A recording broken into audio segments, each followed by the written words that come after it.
Donc sans vouloir évidemment conclure cette table ronde, d'autant qu'on va avoir les mises en perspective qui vont suivre, moi je retiens juste peut-être quelques points ou quelques paradoxes. D'une part, l'aménageur, parce que c'est un éventreur, c'est finalement aussi un révélateur d'infrastructures. Je retiens aussi l'idée que le bâtiment doit être découpé en petites unités de valeur. C'est ce qu'avait dit Caroline Pandreau, ou ce qu'a dit Gaël. Finalement, le Grand Paris doit aussi servir à ne pas se déplacer, en fait. Voilà, donc c'est autant de petites phrases qui, me semble-t-il, révèlent assez bien que beaucoup de choses bougent, qu'on est sans doute un peu bousculé dans nos certitudes. Et je dirais, si ces deux tables rondes ont pu servir voilà, à ébranler certaines certitudes, je pense que l'objectif sera atteint, même si on n'a pas forcément répondu aux questions. Alors justement, peut-être je vais laisser la parole à Bruno Marsdorf qui avait une question tout à l'heure, et puis on prendra d'autres questions.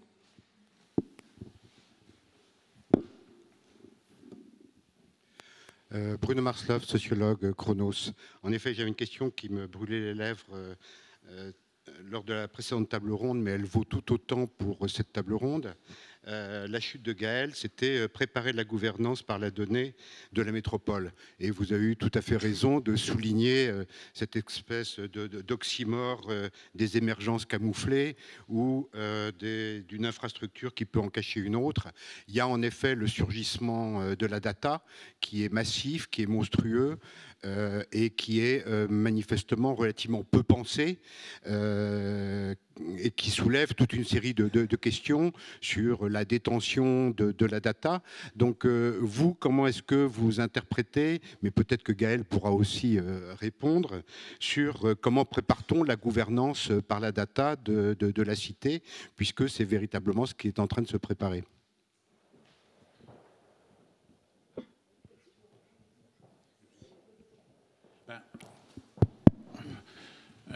Oui, effectivement, c'est la data, c'est la déesse contemporaine. Je partage complètement ce qu'a dit Nicolas sur la nécessité de maîtriser la mesure et le pilotage des données relatives au pouls de la ville et à son aménagement. Je pense néanmoins qu'on a dans le dialogue, on a quelques ambiguïtés à lever, et d'ailleurs qu'on a très bien vu dans la première table ronde, ou dans celle-là, qu'on n'a pas la même intention de mise en perspective. C'est-à-dire qu'un ingénieur va vouloir faire dans le prévisible, hein, donc de la prévision, y compris avec des marges. Hein, un statisticien voudra faire dans le probable, et Faber-Noël fera dans le prédictif. Et en fait, la difficulté de mettre en dialogue ces trois dimensions-là me semble absolument essentielle pour arriver à définir cette sorte de bien, enfin oui, le bien commun qu'est la donnée. Alors on parle tous de la question de la propriété de la donnée, etc. Mais au-delà, il y a effectivement cette intention politique, comment elle s'inscrit dans la durée. C'est ce que je répondrai à ce stade à votre question. Oui, moi, je n'ai pas beaucoup forcément de réponses. Le seul point que je voulais soulever, c'est qu'aujourd'hui, je pense que si les aménageurs aujourd'hui font un peu leur révolution culturelle au niveau des services, la révolution culturelle au niveau de la donnée, c'est encore la prochaine étape. Et je pense qu'aujourd'hui, c'est encore plus compliqué.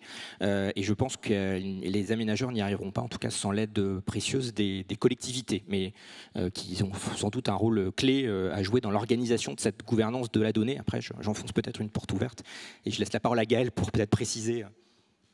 Si je pourrais préciser. En tout cas, il est clair que nous, la SGP, on se pose très fortement cette question par le fait qu'on doit mettre en place une infrastructure de transport et qu'on ne peut pas concevoir cette infrastructure sans penser les autres modes de transport, le vélo, mais aussi la Google Car.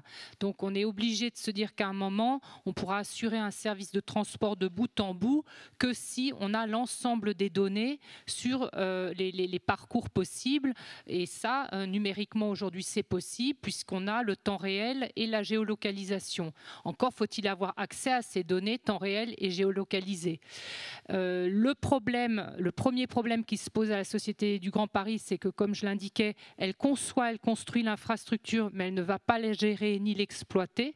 Donc là, il faut qu'on se mette d'accord avec nos camarades RATP, GI et le STIF pour savoir à qui appartient cette donnée qui sera produite lorsque les voyageurs circuleront dans le Grand Paris Express et qu'on pourra capter leurs mouvements, leurs usages, leur temps de trajet, leur mode de la manière dont ils se comportent pendant les trajets pour ajuster le service de transport. Donc à qui appartiendra cette donnée? C'est une question encore ouverte et de ce point de vue-là, la loi 2010 n'a pas aligné les intérêts du concepteur, réalisateur de l'infrastructure, du gestionnaire et de l'exploitant.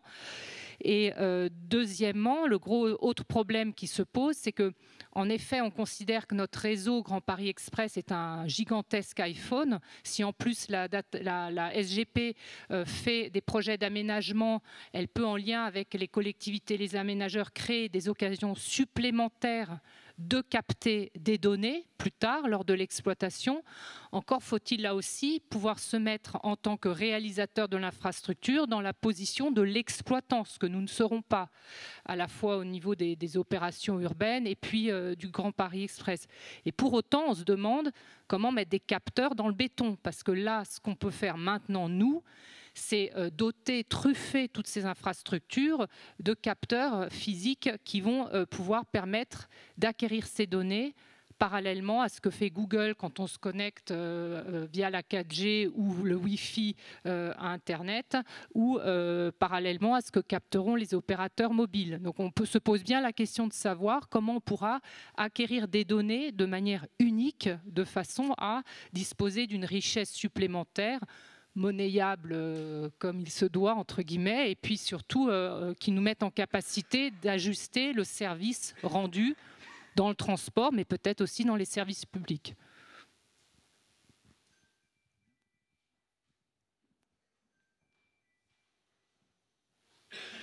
Oui, bonjour, Nicolas Rio, moi je suis consultant-chercheur à la coopérative Acadie.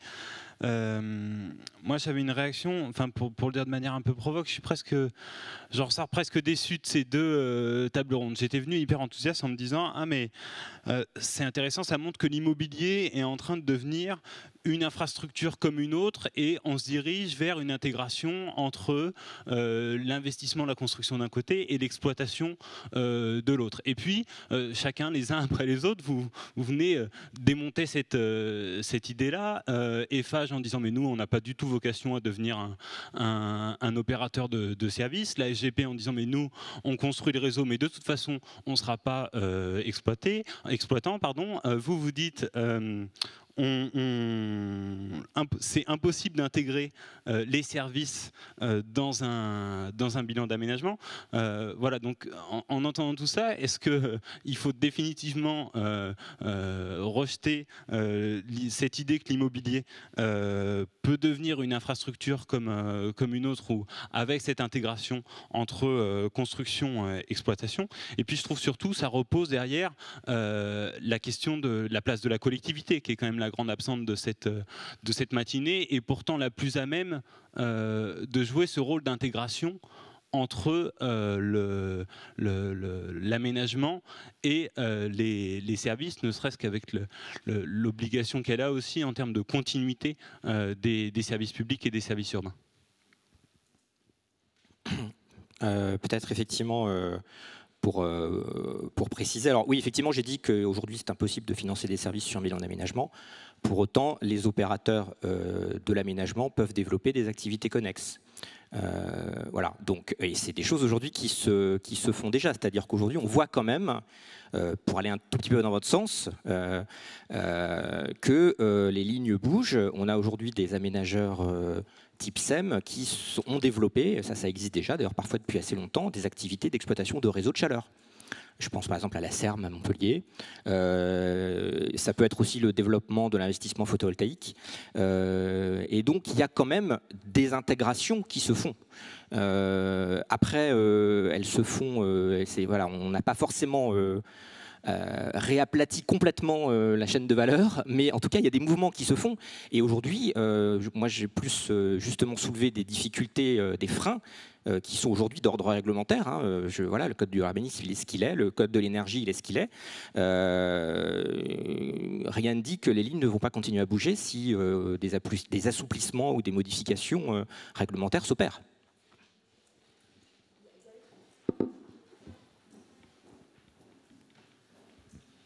Oui, juste pour rebondir sur ce que vous disiez, personnellement, je déplore que la SGP ne puisse à terme être aussi exploitante. Et comme je l'indiquais, sur le numérique, l'amendement à la loi Macron de 2015 va permettre à la SGP de poursuivre, au-delà de la conception et de la réalisation, aussi l'exploitation des réseaux numériques. Qui sait, peut-être qu'on trouvera aussi voilà, la SGP une vie future une fois qu'elle aura réalisé le métro. Tout peut être remis en question. Bon. En tout cas, par rapport aux collectivités comme lieu d'intégration, moi, ce que j'observe, c'est qu'il y a un entrisme très fort justement d'acteurs de la Smart City, pour les nommer IBM, Huawei, Cisco, qui approchent fortement les collectivités pour leur proposer un petit peu la Smart City, parfois clé en main. Je pense que les collectivités auront besoin d'être épaulées en, je dirais, boîte à outils, ingénierie pour penser de bout en bout voilà, les enjeux de ces nouveaux modes de construction de la ville. Et je rappelle donc réinventer la métropole ou inventer la métropole de demain qui devrait offrir des cas pilotes à partir de la fin de l'année pour développer des modèles futurs et peut-être aussi ouverts du point de vue de la donnée numérique.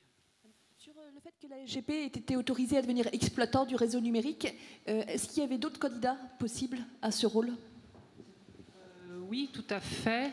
Pour ce qui est du réseau de fibre optique, il y a un candidat qui pouvait être considéré comme naturel, qui est la RATP, elle va être le futur gestionnaire de l'infrastructure et qu'elle a déjà Telcité, donc sa filiale, qui gère le réseau de fibre optique dans le réseau RATP. Pour autant, on a souhaité garder dans une filiale SGP à créer la gestion du réseau de fibre optique puisqu'il se fera en lien aussi avec les data centers.